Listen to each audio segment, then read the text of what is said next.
Wild game is a key part of Northwest tourism and farming industries, but a raging drought is shooting this industry down. It's become a daily struggle to survive. Although aware of the problem, authorities are nonetheless reluctant to intervene. Land stricken by drought.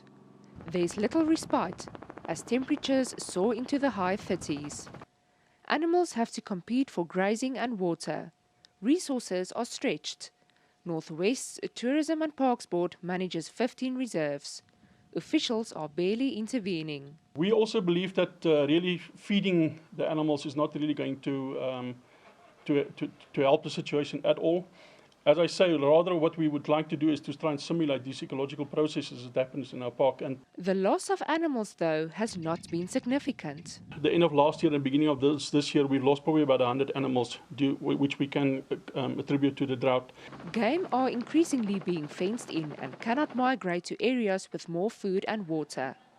The 5,000-hectare Bona Bona private game reserve has had no choice but to increase the feeding of its game. Feeding costs have increased by 65%.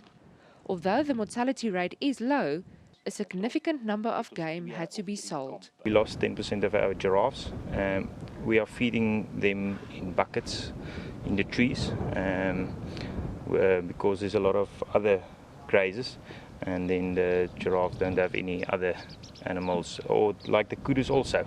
The kudus also struggling. The South African Weather Service has warned that recovery from the drought will be slow. Nicolene Smallman, SABC News, Northwest.